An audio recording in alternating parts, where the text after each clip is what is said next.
El presidente ha anunciado que las reformas tributaria y laboral serán enviadas con el carácter de económico urgente. ¿Y eso qué significa? Que corren 30 días. Los va a enviar por separado, pero al mismo tiempo. ¿Por qué? Amparándose en el estado de excepción, el artículo 140 de la Constitución dice que mientras se discuta un proyecto calificado de urgente, el presidente de la República no puede enviar otro, salvo que se haya decretado el estado de excepción. Patricio Donoso, ministro de Trabajo, bienvenido a Contacto Directo. Muchas gracias, Estefi, por la invitación a hablar con los televidentes de Ecuavisa y por ende con todo el país. Sin embargo, permítame, antes de contestar sus inquietudes periodísticas, solidarizarme con el presidente Guillermo Lasso. Ha sido convocado él a una comisión de la legislatura y va a asistir, por supuesto, más allá de que la candidatura del candidato Lasso fue impugnada y vencida en su momento, pero han sido convocados su esposa, la primera dama, y un hijo del presidente. En mis años y mi larga experiencia legislativa jamás vi cosa igual. De tal manera que ese desaguisado, más allá de mi solidaridad con el presidente y con la primera dama y su familia, deberá ser o debería ser reversado con un poquito de calidad política. En política, es obvio, en democracia, no se puede meter con la familia del político. ¿Su solidaridad es entonces porque la Asamblea o esa comisión que va a investigar haya convocado al presidente de la República, o se refiere porque hayan la convocatoria, hecho la convocatoria para sus familiares? Lo segundo, Estefi, el presidente va a acudir, por supuesto, y está bien, e irá y explicará con transparencia absoluta lo que explicó y ha explicado tantas veces, pero que se le convoque a la mujer, a la esposa del presidente y al hijo, nace de mi parte mi solidaridad absoluta. Repito, en mis años de experiencia legislativa jamás vi cosa igual. Con eso dicho, sobre lo que respecta ahora en el proyecto laboral y las discusiones que van a tener en la Asamblea, para que tenga eco la propuesta del presidente en la Asamblea, el presidente dice que ya no espera el apoyo ni de UNES ni del PSC. Les queda Pachacuti, BAN, la ID, pero por ahí con el proyecto laboral que presentaron antes, ya habían dicho que no iban a dar los votos. No basta solamente con quitar esa parte de que el empleado tenía que indemnizar al patrono con ciertas causales, etcétera. ¿Qué más van a eliminar, si es que es el caso, para lograr consensos? La Asamblea tiene hoy, gracias a la acción gubernativa, esa apertura y esa generosidad del gobierno, una nueva oportunidad para generar el Ecuador del empleo. Porque, Estefi y amigos, juntos podemos hacer una mejor ley. En efecto, hemos retirado aquel error y cuando se acepta un error, pues simplemente se pasa a la página inherente al artículo 75. Usted lo dijo en la ocasión pasada que estuve aquí en Ecuavisa. Hemos hecho 2 o 3 cambios y si es que hay necesidad de nuevos cambios, para eso está el debate legislativo. Para eso está la nueva oportunidad que la Asamblea tiene de debatir y mejorar la ley. Yo no conozco una sola ley perfecta, todo es perfectible. Por tanto, hemos establecido, y contesto rápidamente a su pregunta, hemos establecido que el periodo de lactancia que tiene derecho una madre de familia, más allá de la licencia por maternidad, que será a escoger por parte de la mujer, 16 semanas, 12 semanas u 8 semanas, con 3 horas, 2 horas y 1 hora de lactancia a su decisión. Hemos ampliado prácticamente a 16 meses ese periodo de lactancia, porque hemos establecido que si escoge las 16 semanas, tendrá, por supuesto, después de terminada el periodo de maternidad, 4 meses más o 3 meses más. De tal manera que hemos hecho cambios importantes. Fíjese usted, con respecto a la adopción, hemos aumentado en principio de 2 a 4 semanas para los padres de familia, para los padres adoptivos, y a las madres de familia hacemos un nuevo cambio, ya no de 2 a 6 semanas, sino a 8 semanas. Queremos que la familia sea bien tratada por este proyecto. Y esos puntos probablemente tengan consenso en la Asamblea, pero no eran en los que había debate de puntos o líneas rojos que veíamos con el proyecto inicial presentado. Por ejemplo, el artículo 32 que plantearon proponía que si por 6 meses consecutivos el empleador reporta una caída de sus ingresos mensuales o por evento de fuerza mayor, se pueda reducir la jornada de trabajo hasta en un máximo del 50%. Por ende, se puede bajar el sueldo en ese porcentaje también, en un máximo del 50%. ¿Cómo lo plantearían ahora o se mantiene ahí? Quiero darle un ejemplo claro de lo que usted acaba de mencionar, Steffi. ¿Qué pasa si una empresa textilera, por solo dar un ejemplo, no recibe materia prima? Porque hay un problema mundial con respecto al algodón y no puede producir por 6 meses, que es bastante tiempo. ¿Qué hacemos? ¿Hacemos que esa empresa pueda quebrar? ¿O hacemos una reducción en todos los sentidos para que se mantengan las plazas de trabajo y empleo que genera esa empresa? Pero en el caso que usted está explicando, si no tiene la materia prima, probablemente esa empresa vaya a empezar a reportar pérdidas. Pero es distinto en el caso de reportar pérdidas a una caída de ingresos, que es parte de lo que se observaba en la Asamblea. Es decir, una cosa es que puede estar con muy buenos ingresos, solo un poco menos, reporta una caída y ya da motivo para lo que se está planteando. Hay diferencias ahí. Lo que queremos es cuidar a las empresas para que éstas subsistan cuando estamos o hemos recibido el impacto de la pandemia a nivel planetario. Lo que queremos es cuidar las plazas de trabajo de los trabajadores. Y le pongo otro ejemplo. En tiempos del confinamiento inicial, nadie iba de turismo, nadie paraba en un parador, nadie iba a un hotel, nadie almorzaba en un restaurante. En el tema de la floricultura, nadie cosechaba, ni empacaba, ni exportaba flores, ni siquiera vendía internamente. Entonces, se refiere a actos sobrevinientes que compliquen la vida societaria de una empresa que no queremos que quiebre para que los trabajos y las fuentes de empleo precisamente ese sería el propósito. Entonces, lo que dice es que cuando se reporta una caída de ingresos hay que ver qué define la Asamblea sobre esto. El tema de la jubilación patronal, que el proyecto planteaba prácticamente eliminarla de contado para las nuevas contrataciones, es decir, que sea opcional del trabajador, pero con fondos del propio trabajador. ¿Van a insistir en eso? Steffi, usted textualmente me dijo hace un mes cuando hablamos de esta jubilación patronal que en términos prácticos es un despido por antigüedad, porque en términos prácticos solo el 4% de trabajadores se benefician, entre comillas, de la jubilación patronal, que ojo, se mantiene. Nadie va a perder su jubilación patronal aquellos que han venido trabajando más de 20 años en una misma empresa, con el Código del Trabajo que no lo topamos.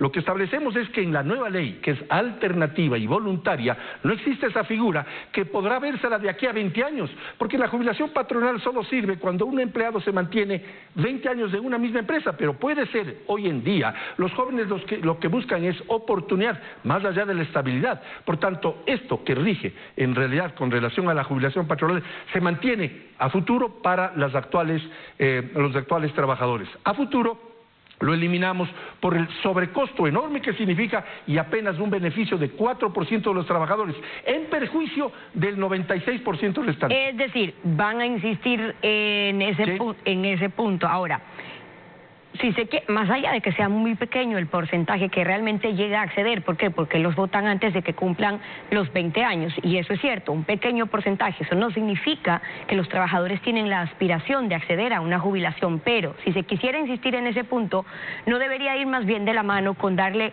sostenibilidad a la seguridad social? Es decir, que los aportes de cada trabajador para su jubilación del IES no terminen yendo a ese saco roto para los próximos años, porque está mal administrado, porque tiene mayor decisión el Estado con todo el mal manejo político que hayamos visto, cuando es tripartito, es Estado, empleados, es empleadores. Ese tema no se toca en donde corresponda. Steffi, existe el fondo de reserva, que lo pone el empleador completo. Obviamente que la situación del IES es gravísima. ¿Recuerda usted el gobierno anterior le quitó el 40% que debía recibir la Seguridad Social, el IES? Queremos empezar a salvar al IES con la acción de formalizar a millones de ecuatorianos, casi 6 millones de ecuatorianos, que no tienen empleo y son informales. Si los logramos formalizar a aquellos, es decir, que tengan un empleo fijo, no solamente que se respetarán los derechos de los actuales trabajadores en cuanto al 13º sueldo, 14º sueldo, vacaciones, fondos de reserva y afiliación al IES, sino que los nuevos también tendrán ese primer derecho, después de la vida, por supuesto, que es tener un empleo. Por tanto, ya pone el empleador un fondo de reserva. Siempre y cuando ese fondo que van armando, me refiero a los aportes a la seguridad social, porque en teoría ya hay más gente que está siendo afiliada a la seguridad social, mañana lo puedan devengar, pero tal como está la sostenibilidad de lo que se ve ahora, lo que ya acaban de comunicar, entonces son 8.000 millones de dólares que le debe el Estado al IES. De eso, 4.000 millones en las prestaciones de salud. Lo otro, los 2.500 que dijeron que no hacía falta para el IES en la anterior administración, y ya vemos hoy el hueco que están dejando, pero 8.000 no van a poder pagar. Lo que pueden destinar para eso es poco, por ende el hueco se sigue haciendo más grande. Y entonces, ¿a dónde va a terminar finalmente todas esas aportaciones? Pero si es necesario anotar, Steffi, con todo respeto, que ese hueco de 8.000 millones de los cuales usted habla, y con razón, son producto de pretéritos gobiernos. De acuerdo, pero el resultado es la inseguridad para los trabajadores. Sí, pero por eso queremos, y ya hemos logrado incorporar a la seguridad social, Steffi, más de 200.000 trabajadores, en virtud de la confianza que tiene la gente, los ecuatorianos, en el gobierno de Guillermo Lasso, en el gobierno del encuentro. Por tanto, ya estamos dando ese primer paso. Apenas tenemos 4 meses y medio de gobierno. Después del exitosísimo proceso de vacunación, lo que queremos es lograr otra meta. ¿Cuál es esa meta? 2 millones de empleos en los próximos 4 años de gobierno. Ok, fondear ahí con más aportaciones y se llega a cumplir esa meta de 2 millones en 4 años. Así Ahora, es. finalmente, ministro, no se van a tocar el tema de las utilidades que planteaban que el 15% vaya a los trabajadores sin tomar en cuenta las cargas familiares. Eso no era lo que querían los trabajadores, entonces se mantienen con el 10% para empleados y el 5% para las cargas familiares. Ante petición expresa de algunos trabajadores y de la opinión pública, porque este gobierno sí sabe escuchar, hemos establecido que el 15% sea dividido 10 para los trabajadores y 5 para las cargas familiares. Yo no estoy de acuerdo, o no estuve de acuerdo con aquello, pero el proceso de saber escuchar, este es el gobierno del encuentro. Hemos escuchado y en efecto se repartirá 10% a los trabajadores y 5% a las cargas. Y voy a otro cambio importante. Las vacaciones no tienen límite, no se pierden las vacaciones, no se pierden las utilidades después de 3 años que no han sido cobradas. Queda en la empresa para que el trabajador pueda cobrar en el momento que le parezca, de tal manera que esos cambios son en beneficio de los trabajadores. Mantenemos el castigo al empleador que migra a un trabajador del actual Código del Trabajo a la nueva ley. ¿Por qué lo hacemos? Porque si migra, no se ha logrado una nueva plaza de trabajo y empleo. Y lo que queremos es que existan nuevas plazas de trabajo mientras y empleo. se trate con el mismo trabajador. Ahora, quieren insistir, ministro, en el tema de los contratos a plazo fijo para eliminar esas indemnizaciones por terminación. Quieren promover que la gente pueda contratar por temporada o eventualmente con los contratos ocasionales, pero sin tener que pagar ese recargo del 35%. Hay temas donde sí podría haber consensos, pero por ejemplo, en lo que respecta a la base imponible, el que no puedan descontar los trabajadores los gastos personales para ese cálculo del impuesto a la renta, termina siendo, más allá de cuánto es o qué montos, termina siendo un impuesto prácticamente al ingreso, no a la renta, si no dejan descontar lo que se gasta en salud, en educación, en vivienda, porque el Estado no lo puede ofrecer. Lo que queremos es reactivar la economía y todos los derechos de los trabajadores se mantienen. Usted me está hablando de aquellos que ganan por sobre $2.000 mensuales, es decir, 24 o 25.000 dólares al año, más beneficios. Por lo tanto, sí se mantiene aquella intención de coadyuvar con el trabajador que gana un salario medio, porque estamos apoyando precisamente a la clase media. Lo que queremos es que esta ley, en cuanto al sistema de contrataciones que usted acaba de mencionar, se elimine el absurdo recargo del 35% cuando se hace un contrato eventual, porque la secretaria de Ecoavisa fue a dar a luz, fue a tener su niño, y Ecoavisa necesita una secretaria reemplazo mientras dure esa licencia de maternidad y lactancia. ¿Por qué hemos de clavarle un 35% de sobrecargo que limita la contratación?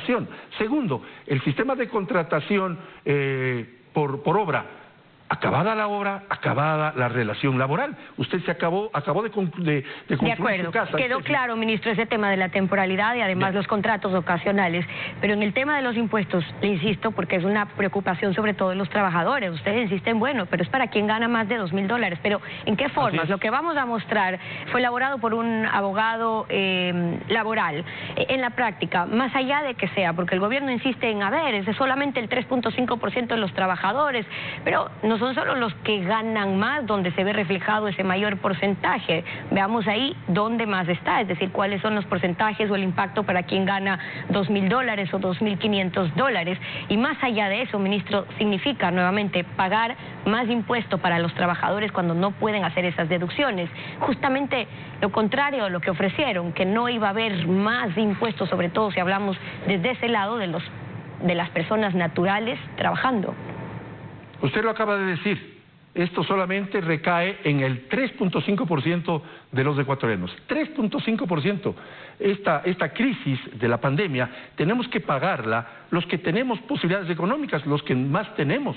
No se olvide usted que se ha gastado, como Estado ecuatoriano, 900 millones de dólares en vacunación, en el exitosísimo proceso de vacunación. Alguien debe pagar aquello, y el gobierno establece que paguen ese 3.5% de la gente que más tiene. El problema es cuando se cree que ese 3.5 se queda allí, pero con usted en ocasiones anteriores hemos hablado también desde sus otras funciones de la repercusión que existe, en qué afecta ese 3.5% mañana a la producción, al consumo, porque ese 3.5 tiene el poder adquisitivo para comprar, luego para afectar a la producción y luego el círculo que se va cerrando. Por eso es que el planteamiento siempre de este gobierno ha sido no más impuestos.